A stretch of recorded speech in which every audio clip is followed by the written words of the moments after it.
Welcome to the Dr. Wyatt Show podcast, where developing a long-lasting, happy relationship is the status symbol to achieve, and following my 6 marriage steps is a path to help get you there. I'm your host, Dr. Wyatt Fisher, a licensed psychologist specializing in marriage counseling. Remember, you can contact me on the Dr. Wyatt Show Monday through Thursday from 4 p.m. to 6 p.m. Mountain Standard Time with your marriage questions. You can reach me at 720-307-7347. If you don't get me, leave a voicemail and I'll respond back to your question on the next Dr. Wyatt Show podcast.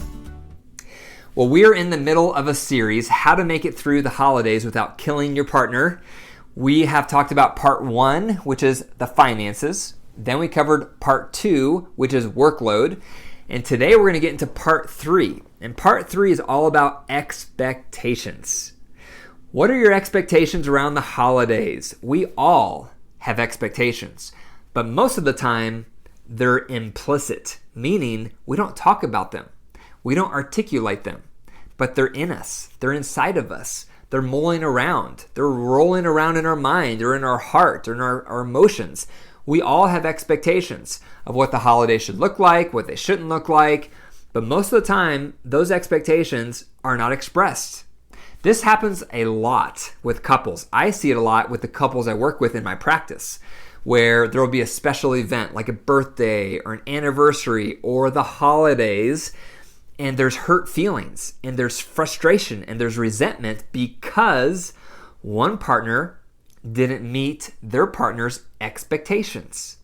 But as we unpack it and discuss it, that partner didn't share what their expectations were. And so this happens a lot. We have expectations and we often expect our partner to read our mind, or to know what we're thinking, or to know what we hope is going to happen or not happen. But a lot of times we don't say it out loud. We don't express our expectations. And then there's a mismatch in what actually happens because we have different expectations. We're not talking about them. And then there's a mismatch, and then we have frustration, we have resentment, and then the holidays don't go as planned. Then we feel let down. Then we feel depressed. Then we feel sad. We feel disappointed, disillusioned. And a lot of the reason is because we're not talking about our expectations. So, number 1, discuss both of your expectations around the holidays. What are your expectations? For example, one of you may say, I want to make sure we have a lot of rest time as a family. I want to make sure we have lots of moments where we're all just hanging around the couch with Christmas music playing and the tree is lit and we're just talking and sipping on some drinks and we're just kind of hanging out. We have eggnog on the table, we have snacks, and we're just building community. Some of you may have that expectation. Others of you may have an expectation of activity. For you, you may think of, hey, we're all going to be together for the holidays. I would love for us all to go out and do something adventurous or something fun, some type of experience or activity that can really be memorable for us. That's what I would love. That's my expectation. So those are just 2 examples, but there is numerous options for expectations. What are yours? What are your expectations? What are your dreams? What are your wishes for the holidays? You want to take it from implicit, where it's in your mind, maybe it's subconscious, to explicit, where you're actually articulating those expectations with your partner. You're talking about them. You're talking about what you think the ideal day would look like. If I had my way, if I had a magic wand, we would wake up and then we would do this, and then after that activity we would do this, and then we would have time for that, and then we would do that. Talk about your ideal, your dream, your wishes. Those are your expectations. What would they look like? You have to flush them out because you don't want to roll into the holidays without flushing out your expectations. It's going to lead to disappointment, frustration, and probably resentment. So that's step 1. Discuss both of your expectations. You may need to reflect on this. You may not even be aware right now what your expectations are. You may just think, oh, I don't know. It's the holidays. We do what we always do.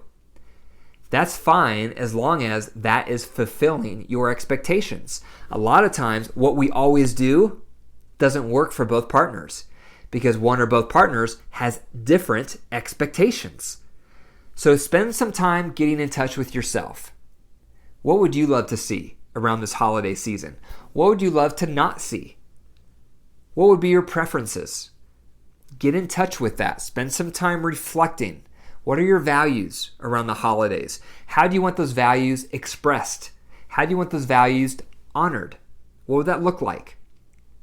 Go there, reflect on that material, think about it, and then talk about it with your partner so that you both are at least hearing what the expectations are of one another. Number 2, decide which expectations are similar. It's important to look for the overlap. You may have a lot of differences in your expectations, and we'll talk about that a little bit later. But first, when you get done talking about the expectations you both have for the holidays, intentionally focus on what are the similarities? Where's the overlap? What are the parts that we agree on, that we want to get out of the holidays? That's good for 2 reasons. The first reason that's good to do is it'll help you feel like a team. Whenever you become more mindful of the similarities you have with your partner, the closer you're going to feel. When we're dating and courting, all we can see is what we have in common. But once you're together for a while, often all you can see is how you're different.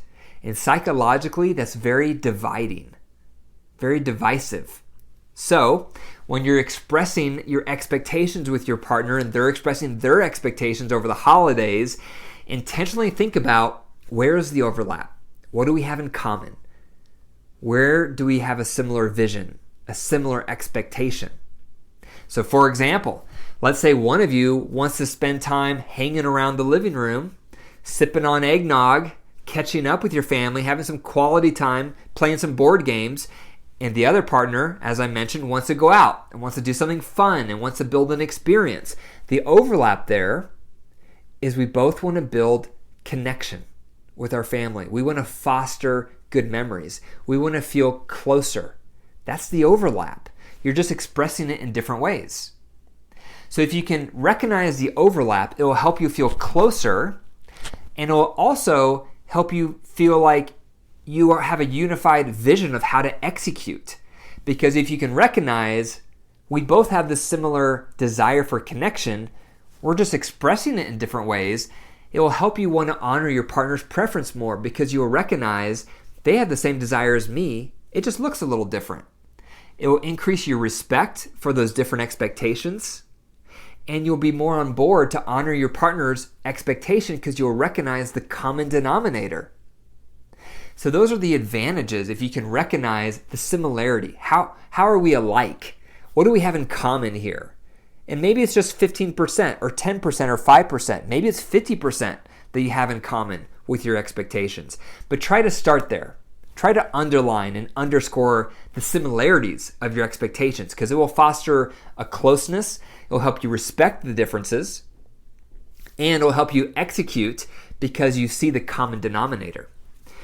The third thing to consider when it comes to expectations is think about how can we compromise on the differences.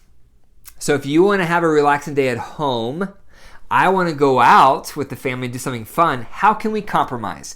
How can we honor both of those expectations? Well, in that example, maybe we can spend a few hours doing home stuff, connecting at home. Then we can spend a few hours going out and building an experience and an adventure together.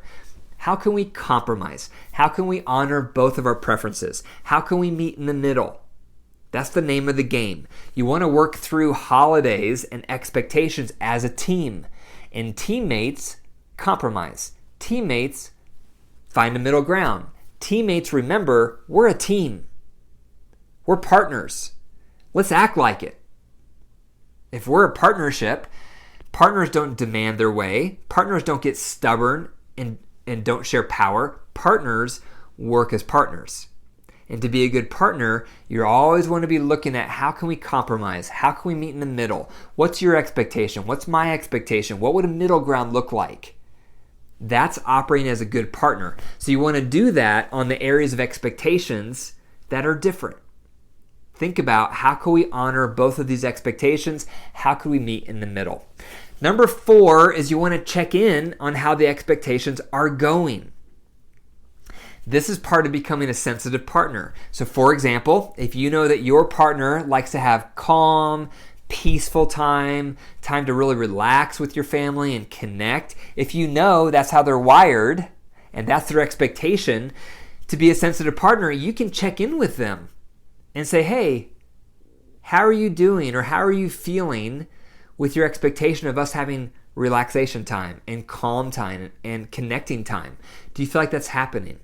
Do we need to make any adjustments to honor that more for you?